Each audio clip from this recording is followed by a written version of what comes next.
43% of first marriages end in divorce. Compare that to a cute 12% in the 1960s. Now you might be thinking, they were young and dumb and they got older and wiser. Nope.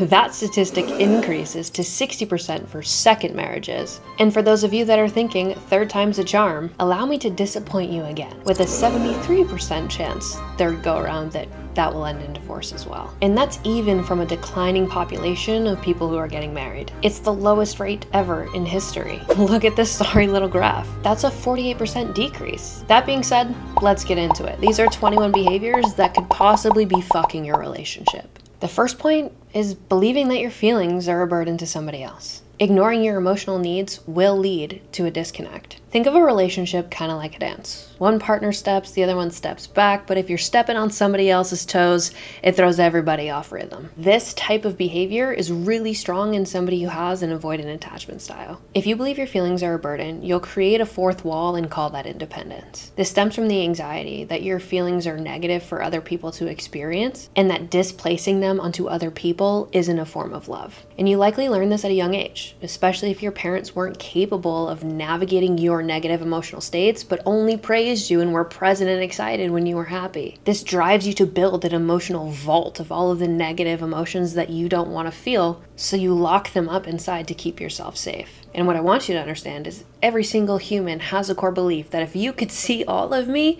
you wouldn't stay either. And what I want you to understand is that we all have this fear. It's also really important to understand that these aren't conscious decisions that we make. You may even want to open up, but the moment that the opportunity presents itself to you, well, the thought is, I should just say something, internally you white knuckle yourself to keep that emotion bottled down. You tell yourself that it's too much, it's not important, or truly, it's not that big of a deal. Or that somehow you're overreacting. What this looks like is creating space, shutting down in difficult conversations, avoiding intimacy, getting really anxious when relationships start to move to the next level, and holding on to dear life of routines, your work schedule, and personal space so that you can protect yourself from getting into something that you fear will take away from your hyper-independent state. But the problem with this is that over time, this will cause the relationship to fall apart. Addressing and validating the other person's emotional needs is the glue that holds the relationship together over time. I want you to think about it from this angle. If somebody that you loved came to you and said, I'm really uncomfortable, I'm feeling insecure, I'm really anxious about this thing, you probably would want to support them and you probably wouldn't look at that like a burden. So why do you believe that your feelings are bad? And if you on the other side of the coin do see emotions or other people's expression of emotions as a bad thing and that they should be able to handle it on their own,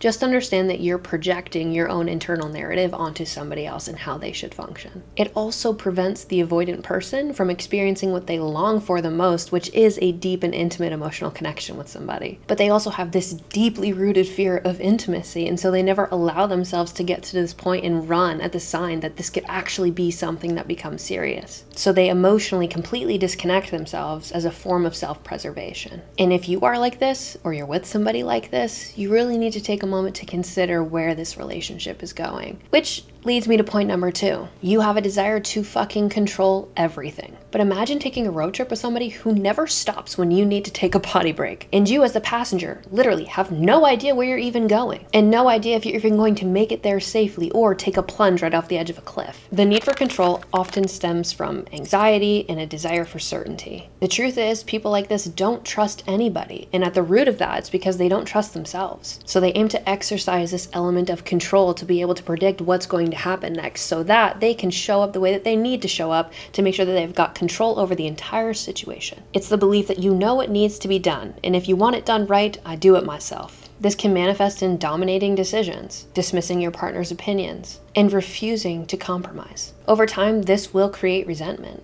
Eventually, it will turn the relationship dynamic to be completely toxic, dismantle the entire thing. Flexibility and compromise are key elements to any relationship that lasts more than 5 minutes. And if you are somebody who's more dismissive avoidant, this will be a power dominance mechanism that you use to leverage some sort of safety and certainty that this partner can't leave you by trying to increase the power dynamic. Your desire for safety and security will run this relationship right off a cliff. You have to be willing to collaborate and communicate while respecting your partner's differing views and willing to be wrong. Because if you're only focused on being right all the time, you're not really focusing on how do we find a solution. And this brings us to number 3. This belief that your career comes first. Prioritizing your work over your relationship over a long enough time horizon will create a wedge of distance. Think of your relationship like a garden. If you neglect to water it and tend to it, those plants will die. You might feel as though your career and your financial contribution to your family is what drives the value that you bring. And if you've been validated over time for your accomplishments and your work success, then of course you're going to have this belief that that's where your value comes from. This is the self-perception that you have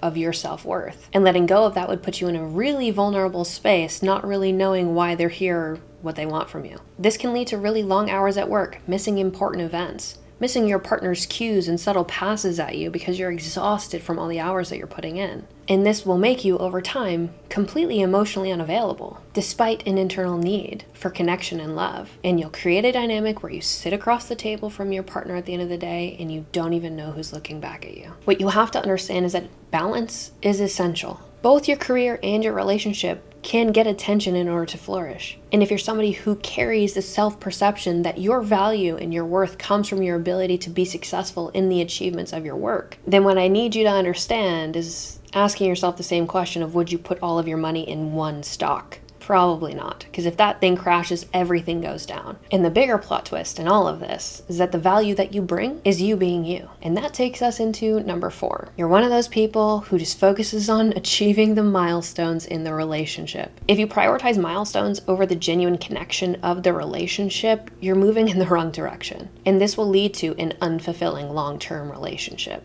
Imagine a checklist of a perfect life. Dating, engagement, marriage, having kids. If you're only focused on checking off the boxes, you're going to miss the actual depth of connection that you could have with your partner. And this behavior tends to stem from the societal pressure that we have to be at a certain place in our lives within a certain time frame. Otherwise, it reinforces this thought that there's something wrong with you and you're somehow behind. And this will lead you down a path of rushing all these dynamics, getting into commitments that you don't actually want to be in because, well, I'm 30 and I'm single and I'm supposed to get married, have babies, buy a house, and do the thing. So you're here in proximity and I guess it's the right time. So let me get down on one knee and make this promise to you that I don't even know I can keep to myself. You need to pick a life in a pattern where you have conviction and certainty over the commitment and the promise that you're making. And this would probably alleviate all of the fucking divorces that we see people go through. And that brings me to the next point. Instead of lying to yourself, white lies are also not acceptable. Dishonesty breaks trust and creates distance. Going back to the foundation idea, imagine building a foundation out of sand. Without any semblance of solid ground, everything will come crashing down. And while white lies might seem harmless in the short term, over time it builds resentment and breaks trust. This behavior often stems from a fear of conflict and a desire to maintain peace. If you feel anxious about having an adversarial conflict with your partner, then you might tell a white lie to try to maintain the peace and escape an argument that might lead to further conflict, especially if you have abandonment issues. One of the biggest mistakes that people will make is thinking that you have the right to protect your partner from the truth. You aren't protecting them. What you're doing is prolonging the price that you might have to pay for an action or something that you've done that they have the right to at least know about. See, the problem with that is that you think you can assert your will and you're looking out for that person, but really in the moment where you're telling a white lie, you're looking out for yourself. And this will lead to patterns of dishonesty within the dynamic of your relationship, but I can promise you it all comes out eventually. And your partner will feel misled and betrayed, which will break the trust that you have. And this perfectly moves me into the next point, which is the idea that you can't rebuild trust. Believing that trust cannot be rebuilt is often what prevents healing in any relationship. Imagine a shattered vase. Even if you try to glue it back together, the cracks remain visible. And if somebody has a conviction that once trust is broken, it can never be rebuilt, you will become distant, resentful, and prevent the relationship from ever healing because you've already decided that you're never going to forgive this person for whatever might have happened. And if you jump on this immediately because you're anxious of abandonment, or you have a story that everybody is out to get you and that they're intentionally going to hurt you and that nothing lasts and that once a cheater, always a cheater, or once a liar, always a liar, and that people can't change, what you neglect to see is that you yourself have changed over time. Over the last year, you're probably not the same person that you were. And if you expect perfect from somebody else, then it's probably a really good time to look in the mirror and ask yourself, have you always been perfect? Now, this doesn't mean that there aren't certain boundaries and red lines that you should have in a relationship that honor your values, your vision, and your perception of what you need in a relationship, and also mentally and emotionally what you personally can tolerate. But understanding those things before you get into a relationship and communicating those things early is really important for everybody to understand. I want to be here with you. I choose you, but there's a certain red line for me where I will not trade off this relationship to come at the consequence of me losing myself. Because nobody wants to be with somebody who's 10 minutes late, and every single time they're late, you're thinking, where are they? What are they doing? Are they seeing somebody? Did they do something else? And repeating this pattern once again. Again, it's not for me to tell you to always forgive, but it's also really important to have understanding before you get into serious commitments like marriage, where the red lines are and what will happen if those boundaries are crossed. And studies show that trust can be rebuilt in relationships through consistent and honest communication and actions. And relationships that go through the process of healing and rebuilding trust tend to emerge even stronger in the aftermath of overcoming that together. Which brings me to the next one. You have trouble resolving issues. Poor conflict resolution leads to ongoing problems. Imagine a fire that is started and there's a little flame left that's not extinguished. Eventually, it will turn into a raging blaze. And we see this all the time in relationships where everybody wants to avoid the elephant in the room, where a little disagreement turns into a blowout fight because they don't have the conflict resolution skills in place. And so couples will go about this little dance of avoiding having the conversation that both people know they need to have, thinking that if we don't talk about it, eventually it will just go away. But this leads to unresolved problems that stack up and build a mountain of shit over time. Avoiding the short-term, uncomfortable, and hard conversation will build resentment and mistrust down the road. Understanding how to engage in a really difficult conversation while respecting the other person and talking about the problem instead of attacking that person is a really foundational interpersonal skill that most people don't have, because they walk in guns a-blazing with assumptions about why somebody did something, why somebody didn't do something, instead of tabling the assumptions that you have about somebody else's behavior and genuinely leading with curiosity, or owning your feelings and communicating them, but not making it about the other person. But these are skills, especially with the dynamic of our culture and having so many options on social media and online and Bumble and Tinder and whatever the fuck you might use, where people have one semblance of discomfort in a dynamic of a relationship and they immediately jump ship. And the sad part about all of that is, if that person did that to you, you're the one that's wishing they would have fought for it. And you also tend to be that person for somebody else, because we don't have the skills to navigate these things together, and we don't have the patience to lead with curiosity and let go of us having to be right. And don't just take my word for it. Research indicates that effective conflict resolution skills is linked to higher relationship satisfaction and stability. And these couples together are way better skilled to navigate much harder challenges that life will inevitably throw at you. Now this one's where it's going to get a little uncomfortable, so I'm going to need you to sit back, take a deep breath, and come into number 8 with me, which is that you believe you can change people. Trying to change your partner causes tension. It's like trying to exercise control by holding onto sand tighter and tighter in your hands and noticing that it squeezes out through your fingers. Whereas if you just loosen the grip a little bit, you could actually hold more of it. Oftentimes people displace the changes that they aren't comfortable making onto somebody else to make a different change. If my partner could just do things my way, everything would be easier. And that's a really convenient story that you tell yourself that removes a level of responsibility that you might have to actually adjust what you perceive to be the right thing to be the best thing for that relationship to continue to move forward. People need freedom and autonomy in relationships. And ultimately, people will change when they choose to change, not because you want them to change. And as a clinical psychology student, this is something that I'm well equipped and versed with. You can't impose your will upon people to make decisions with their life. You can only give them information, communicate what you see, what you feel, what you think, challenge what they think, get an understanding of where they're at, and then help them take the steps, if they are willing, to be able to grow in a direction that they have chosen that they want to go. But you can't do that and force that upon somebody else. And if somebody else doesn't want to change, that doesn't make them the problem. You're the problem if you think you have the right to impose your will upon people and tell them how to live their lives. There comes a point where you have to recognize that while you might love somebody, love isn't always enough. And as somebody who's been through heartbreak, with that realization, it fucking sucks and it hurts. But you cannot change people who do not want to change. You can only look at it objectively and either accept them fully for who they are and choose to stand by them regardless, or say, hey, I love you, but I can't do this. This is not what I want in my life for me. And while that conversation might be hard, while that realization might suck to come to, it will prevent you from spending more time, years, decades, emotions, memories with somebody who is never going to come fully to fruition for you and the life that you desire to live. And you are never going to be the right person for them in the life that they desire to live either. Because you don't get to decide what is best for somebody.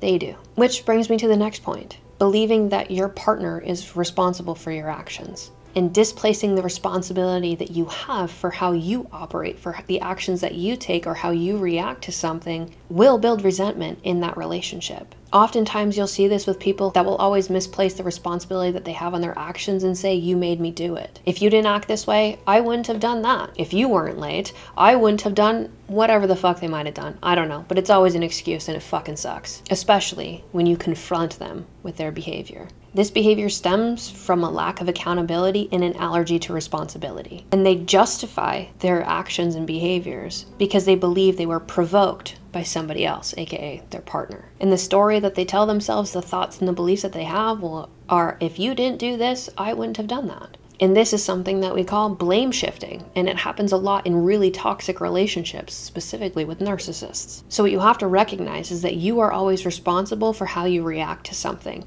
Now that doesn't mean that we're all these like superhero beings that can just calm our nervous system in a moment, take a deep breath and say, I understand how that made you feel. That's not how humans operate. However, if you practice building a skill of self-awareness and you can, even in a heated moment, say, I'm uncomfortable with this, I do not like how that made me feel, and I need 5 minutes because I don't want to rip your head off. That at least is owning your emotions, how you feel, and explaining that you don't want to be reactive. And this will avoid you getting into a pattern of resentment or defensiveness in the interpersonal dynamics of your relationship. And over time, blame shifting will lead to further conflict and increased resentment in the dynamic of your relationship. So if you want it to last, you need to put your pride to the side and be willing to acknowledge and take responsibility for how you behave. Which leads me down this fairy tale princess Disney narrative that relationships should be easy. Believing that a relationship should just naturally be easy leads to unrealistic expectations. Life is gonna kick you in the balls. It has before. It will inevitably in the future. And expecting an easy ride once you get into a relationship with the perfect partner sets you up to be disappointed. And people who walk into a relationship with the belief that the relationship should be easy the moment that they face some type of conflict tend to run, instead of focusing on where you can learn and improve and gain skills and awareness and deepen the intimacy of the connection that you have by working through some of the peaks and valleys that you will walk through together in life. And this belief tends to stem from this idealized version of relationships in media and movies. And people often feel disappointed or like they've found the wrong partner when everything doesn't come easily and it's not all sunshine and rainbows. And this leads to the behavior of people who constantly run the moment that things get hard. Because the truth is, if you want a relationship that lasts, you have to accept that all of these relationships will require work. They will require unrelenting effort and a lot of compromise. Now, this is where a lot of people will miss the growth that is necessary for you personally to go through in a relationship.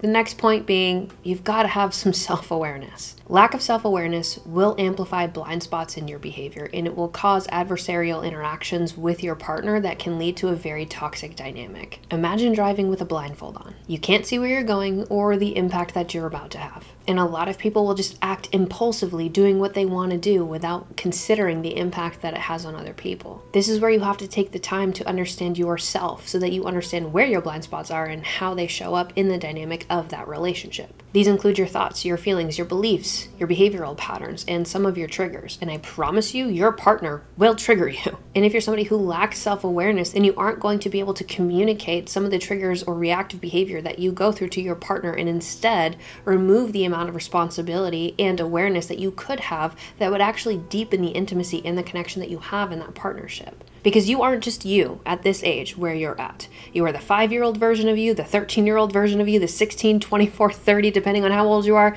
It doesn't matter. You are every component and every element of you that you have ever experienced throughout your life. And that doesn't just go away because you're an adult now. But a lack of self-awareness can create cycles of hurt and misunderstandings, which will prevent the growth and resolution required for a long-term relationship. And studies would indicate that people who are more self-aware in a relationship have better outcomes long-term with stability and the quality of their relationship over time. And this leads me to my next point, which we may have a disagreement on. But living together before marriage does not set you up for long-term success. And not having the conversation around the expectations or what it means to live together before you go go through with that step in your life can create stories where you think you're on the same page about where you're going and what you're doing when you're reading two totally different books. People tend to think of cohabitation as like a test drive, but the problem with that is your wife or your girlfriend is not a fucking car. And if you expect that to mean it solves all of your problems or removes you from actually committing to the relationship, then you're somewhat delusional. But women will also set themselves up to be disappointed because they will spend years living with somebody without any actual true commitment. It removes the responsibility of having to tie yourself down and say, I choose you even through the hard moments, even through the rough times, and at any moment you can literally just jump ship when another opportunity presents itself to you or the grass feels like it might be greener on the other side. And at this point, when couples get here, there's always some anxiety mixed with excitement along the way. And many people assume, incorrectly, that moving in together will solve all of their relationship problems. And when we look at the research and the data on this, couples that live together before making a commitment in marriage don't have the best outcomes. I'm not telling you not to live together. What I am saying is both people should probably be on the same page about what that actually means. That way there's no miscommunication or misunderstanding about where the relationship is and where you're going together. And once you cohabitate together, it can lead to some interesting dynamics within the partnership, which leads me to my next point, the idea that your partner should also be your best friend and your partner, your therapist, and everything else. Expecting your partner to fulfill every single role and fit every single need that you have is unrealistic. And it also puts a lot of pressure on them to be everything all at once all the time. It's exhausting and insufferable. One person can't possibly be your lover, your best friend, a comedian, and your therapist. And then there's this mixture of disappointment when somebody can't fit everything. And again, you go back to this belief that they're supposed to be everything to me, and when they're not, I should just run. But that's not how this works. Even you, as an individual, do not have the capacity to be everything that your partner could ever need. You need to have, just like we talked about earlier with work, you have to diversify where you get these different fuel sources from and also not be insecure when your partner needs the same. Because having this pressure and then the inability to meet the pressure and the standards and expectations that one person should be everything will build resentment over time. And studies show that having a strong support network outside of the relationship contributes to overall relationship satisfaction, while expecting one person to be everything in a relationship leads to dissatisfaction and burnout. And that brings me to my next point. The past doesn't matter, does it? Ignoring past issues can lead to recurring problems. Because people, like it or not, on a subconscious level, live in certain patterns throughout their lifetime. What many people neglect to understand is that the way that we live and the partners that we choose aren't always conscious decisions. We seek what is familiar, not what is always best. And this is why you might even have a friend who finds themselves in repeated patterns of toxic dynamics in relationships while also stating, I never want to go through that again. And while they might get into a relationship or situationship, and you can see objectively that is a red flag, they will justify and rationalize why this is different when truly it's not. Different name, same relationship pattern. And until you can recognize what about that feels super familiar for you, you can start to then pause and ask yourself, what about this situation or this person am I actually overlooking? Because you cannot bury a problem and pretend and also complain about it not being solved. These things resurface eventually, just like triggers, just like past trauma, just like overall core beliefs and things that you might project onto your partner that have nothing to do with them and everything to do with your past. And ignoring these things or turning a blind eye to them tends to create dysfunctional patterns within the dynamic of your relationship. And while you might feel relieved avoiding the issue, what you resist will persist. And a lot of people will justify this by saying, the past isn't here, it doesn't matter, why talk about it? But this is essential, not just for you, but for your relationship to have growth and resolve in healing and better understanding of one another as you move forward towards creating a life that you guys say that you want to have. On the alternative side, if you don't, you will create avoidance within the two of you and assumptions being projected at one another at all times, perpetuating a pattern of unresolved conflict, where you guys fight over the trash being full when that has nothing to do with why you're upset. And ultimately, this will prevent you from growing together and actually getting deeper levels of intimacy that will drive commitment long term, especially when life gets hard. Now, this also doesn't mean that somebody else's past is a permanent life sentence of who they will be with you. Different partners and different people bring out different parts of us. And that's the beautiful thing about relationships. But in order for you to have a better understanding of your partner and what they need, what their fears or desires or past experiences have been that might shape some of their behavior or their reactions to you, if you can just table the assumptions that you have and own that fully and embrace those parts of them while also embracing those parts of you, there are no surprises when they come up. Whereas if you don't ever talk about these things and you just say, that doesn't matter, that was me once upon a time, you're neglecting to see the full picture, because those are all data points that you need to fit the vision. Pause for dramatic effect. We had to get this hair done. Nevertheless, let's get into the next point. Lack of shared goals. If you don't align yourself with a future goal, then you're going to have missed messages and lack of clarity of direction. And this over time will create some conflict. Imagine rowing a boat in two different directions. You're not really going to get anywhere. And you've probably dated somebody who ultimately you really, really liked, but when it came down to it, you had two different visions for your life. Maybe one of you want kids, but the other one doesn't. Maybe one of you wants flexibility and freedom, while the other one wants commitment and family time. If you aren't clear about what the value and the vision is of your relationship, it is going to implode down the road. And this can lead to feelings of confusion and frustration with your partner because you don't really know what's going on or where you guys are going together, if you're going anywhere at all. And then you might get resentful because you feel like you're compromising your individual desires for the relationship, hoping that maybe they'll come around. And I'm sure you've been in this position before where you really, really care about somebody, but ultimately every time you're around them, it's almost like they just don't meet the expectation, they don't meet the need, and they don't seem to care about the relationship as much as you do, which again, over time will create a disconnect. And if you're somebody who's anxiously attached, you'll latch on to them.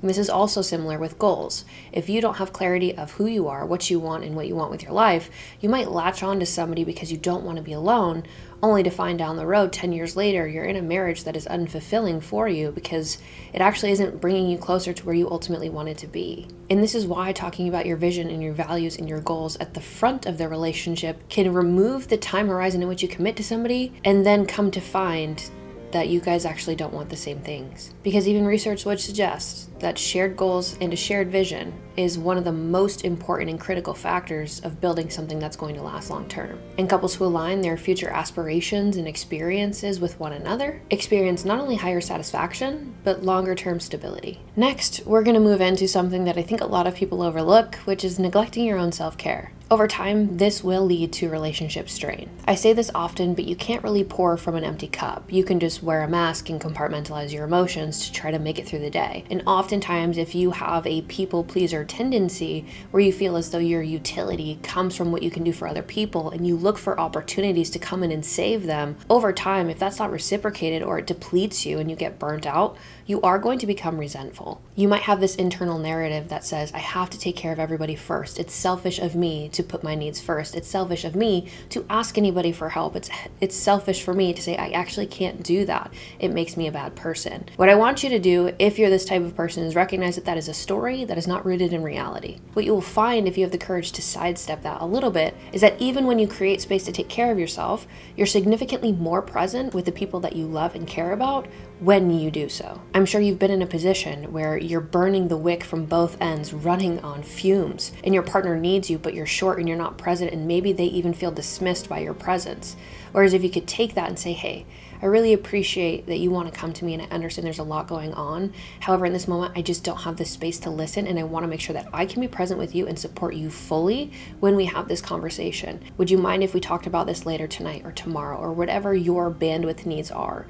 It's significantly better to be honest with where you're at, because it feels like shit when you go to somebody and you're being vulnerable and it feels like it just went completely over their head. Which brings me nicely into my next point, which is a lack of intimacy with your partner. Right, wrong, or indifferent, intimacy is vital for a long-term relationship. Outside of a friendship, what would a relationship bring you if it weren't for that depth of intimacy that you can experience with another person? Intimacy is the nutrients to the relationship like water would be to a plant. It is what keeps it alive and thriving. But if you've slowly started to drift apart from your partner, it is going to build a wedge, and relationships fall apart because of all the things that are left unsaid at the end of the day. Without regular intimacy, the relationship is going to feel dry as the desert, and you're going to start to feel disconnected and lonely. And who the fuck wants to feel lonely in a relationship? Now, this tends to stem from really busy schedules, high stress lifestyles, and unresolved conflict over time. And many people think that intimacy is only the physical stuff. but it's not. Research would suggest that couples need to spend 90 minutes a week with one another discussing their relationship, how they feel about one another, where they're at, where they're going, what they want to do,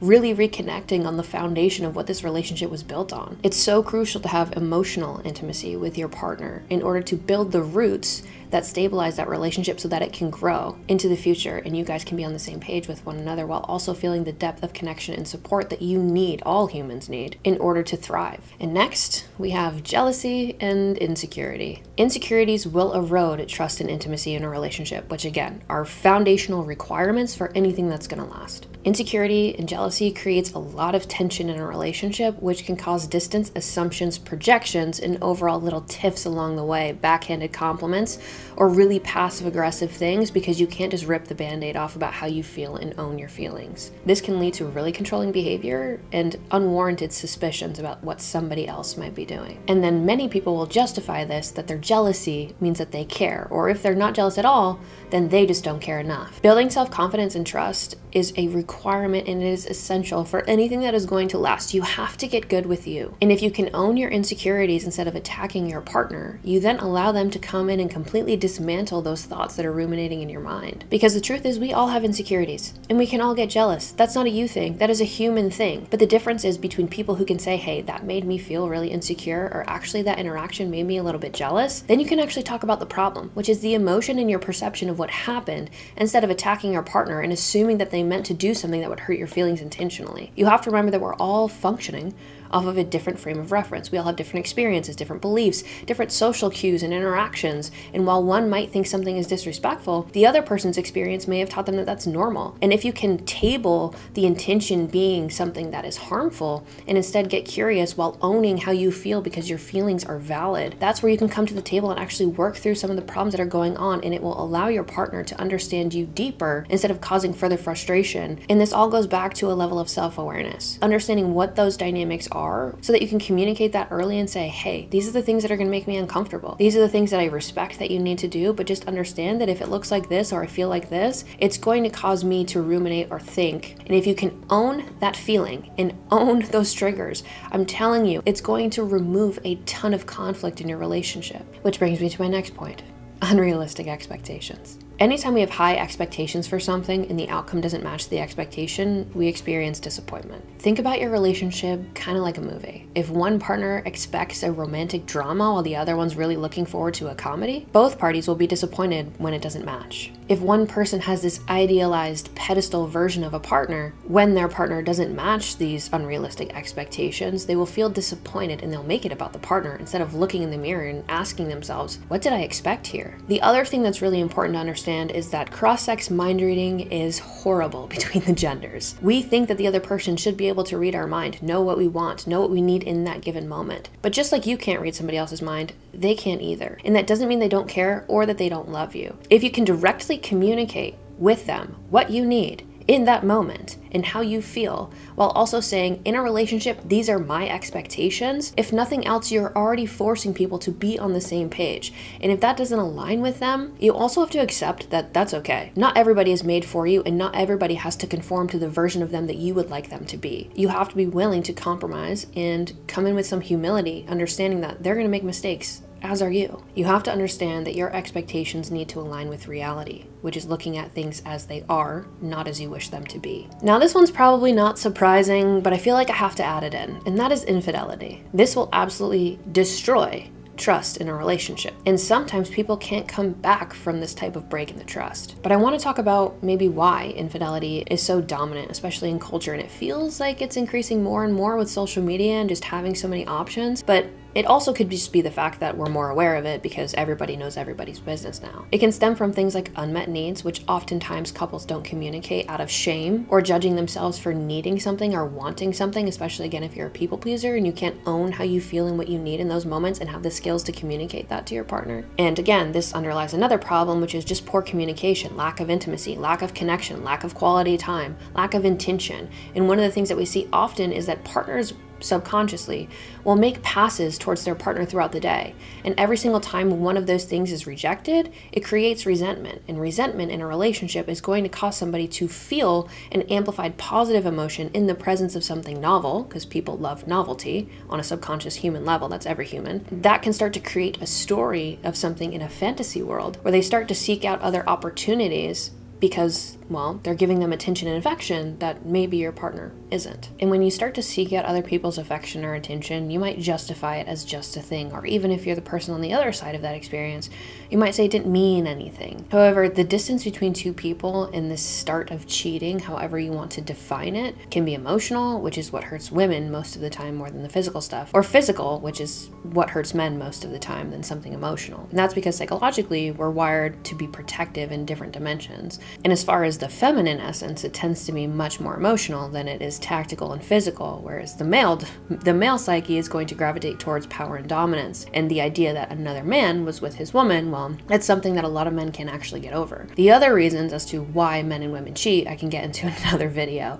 but just know that the triggers are different and it comes from differing underlying needs and emotional bonds. And this leads to betrayal, which is really difficult for most people to actually overcome as a hurdle. Now, this doesn't mean that infidelity is impossible to fix. However, it's a really deep, deep wound that many people never actually get over. And this can have long-lasting effects on a relationship, and for many, it's the reason they fall apart. And last, but certainly not least, unbalanced power dynamics. If one partner is always making the decisions.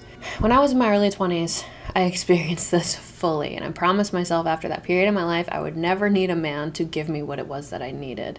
And it created a shell of hyper-independence. This is why a lot of women have become independent over time, not necessarily out of desire, but more so utility. When you come into a relationship where one person controls the finances, controls the decision-making, this creates resentment, conflict, and also insecurity or codependency on one another, because in order for you to do anything, well, you have to ask your partner's permission. This is not a relationship dynamic that has respect and balance on both sides. It is one person looking for full control so that they know that they can keep this person in their place. If you find yourself as somebody in a dynamic where you feel powerless, you're walking on eggshells, you have to ask permission to do things for yourself, to have free time to invest in yourself, whatever those things are that you might desire, and this person controls how you feel even asking, that is a red flag. Nobody wants to be in a relationship where the parties don't have equal contribution and equal levels of respect, freedom, and autonomy. You do not grow a relationship by trying to control it, and that desire to exercise control is going to backfire and build something that is toxic. And if you had a parent who was more of a dictator and told you what you could and couldn't do, when you could and couldn't go anywhere, what you were and weren't allowed to engage with, then you might find yourself in a pattern of gravitating towards partners because it feels as though they're going to take care of you. What you fail to recognize in those situations is that partner is not actually caring for you in a nurturing way. They're caring for you in a controlled way where they can do that as a means of, I care about you and I want to protect you. Just understand that you will lose parts of yourself in the pursuit of being with somebody who needs to exercise that level of dominance and control. So these are the 21 behaviors that can totally ruin relationships.